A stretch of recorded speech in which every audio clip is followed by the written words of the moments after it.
Alright, so we got El Alquimista by Paulo Coelho, and in English it's The Alchemist. I'm your boy, Marcoelboriken with moorsoflight.com. Guys can check that out for some more empowerment. We're going to be continuing on with our protagonist, Santiago, as he continues on with his personal legacy and his journey. We have a very short chapter today, and let's get right into it. It says, Fatima entró la tienda. Fatima entered, you could say the store. Fatima entered the store. Fatima entró la tienda. Dentro de poco aparecía el sol. Within a little time appeared the sun. Cuando llegase el día, ella saldría para hacer lo que había hecho durante tantos años. Pero todo había cambiado. When the day came, she would go out and do what she had done throughout so many years, but now everything had changed. El muchacho ya no estaba en el oasis. The young man was no longer in the oasis. Y el oasis ya no tendría el significado que tenía poco tiempo antes. And the oasis didn't have the significance or the importance that it had um a short time before. Ya no sería el lugar con 50,000 palmeras y 300 pozos. It was no longer the place with 50,000 palm trees and 300 wells, a donde llegaban los peregrinos contentos después de un largo viaje, where the arrivals of pilgrimage content after long travels. El oasis de aquel día en adelante sería un lugar vacío para ella. The oasis that day on forward would be an empty place for her. So this is from Fatima's perspective, right? Fatima is madly in love with Santiago and she's very emotional, and the oasis does not feel the same. A partir de aquel día, el desierto sería más importante. From that day on, the desert would be more important. Ella lo miraría siempre, intentando saber qué estrella estaba siguiendo el muchacho en busca del tesoro. She would look out always, trying to figure out which star was following Santiago in search of his treasure. Mandaría sus besos al viento. She would send her kisses on the wind, con la esperanza de que el viento tocase el rostro del muchacho, with the hope that the wind would be touching his face. Y le dijese que ella estaba viva, and to remind him or to tell him that she was alive, esperándole como una mujer espera a un hombre valiente que va en busca de su sueño y tesoro, hoping and waiting like a woman hopes and waits for a man that's brave, that goes in search of his dreams and treasures. A partir de aquel día, el desierto sería una cosa solamente, la esperanza de regreso. After that day on, the desert will be one thing only, and it would be a hope, a wish, and a waiting for his return. Right. So this is very short chapter here.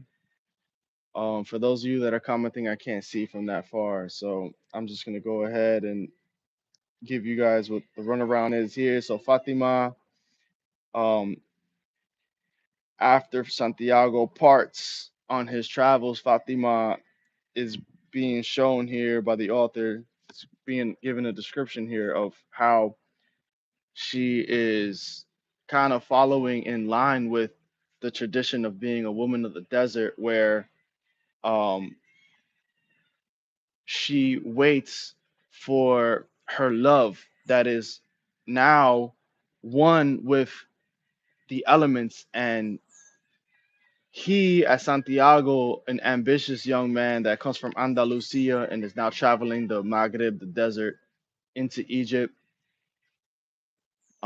he has now become part of what a lot of religions say like is God or like nature, because now um she interacts with nature itself in hope that her mans will actually come back. So there's a lot of faith involved here. There's a lot of emotion involved here, and this is a chapter that really shows the reality of what it is to be ambitious. And this happens to people in all over the world, especially people from the third world or people that are in tough economic situations that they have to part from their families for them to grow or for them to get to a point in their lives that's going to be more fulfilling and more fruitful.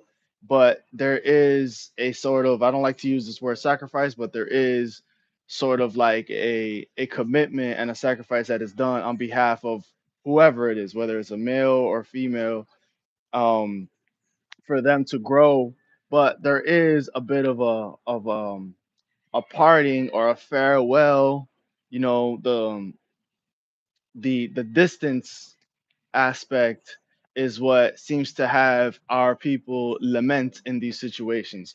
So this is a realistic situation right here, and I thought it was very beautiful that she sends her kisses on the winds for Santiago to feel as his face actually feels the wind. So I thought that was very poetic. And this author, Paulo Coelho, from South America, Brazil. Originally, he wrote this book, I believe, in Portuguese or Brazilian. I don't know exactly where he's from. I don't know if he's a Minas Gerais person. I don't know if he's from Rio. I don't know where he's from, but South American people with their dialect and how they speak is very eloquent, and it's a very high level form of like a watered down version of like Spanish, French, and Latin, but it's also mixed with a lot of indigenous dialect like Guarani, Garifuna, Quiche, all this South American indigenous language too. So it's very, very poetic. It's very beautiful, and the author really does an amazing job creating these scenarios that are very realistic. And he does mention a lot of deep, deep aspects of our reality that we should study, and it's very profound, very profound. So if there's anybody out there that's watching this video that feels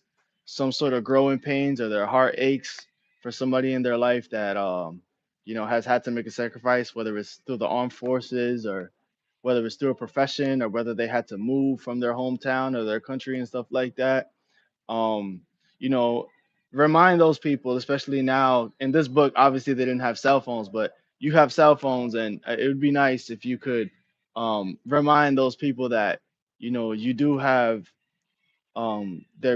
your best regards and their best regards in mind, um, for them to continue on and to grow and develop as a person as they do travel and grow in our reality, despite the obstacles and the adversities that we do come across. So um love, truth, peace, freedom, and justice are the principles that I stand on as a teacher. I'm Marcoelboriken with the Moors of Light. You guys can check out moorsoflight.com. And I'm also an author as well of a book that is titled under the name that's my handle on Instagram, YouTube, TikTok, Marco L. Boriken.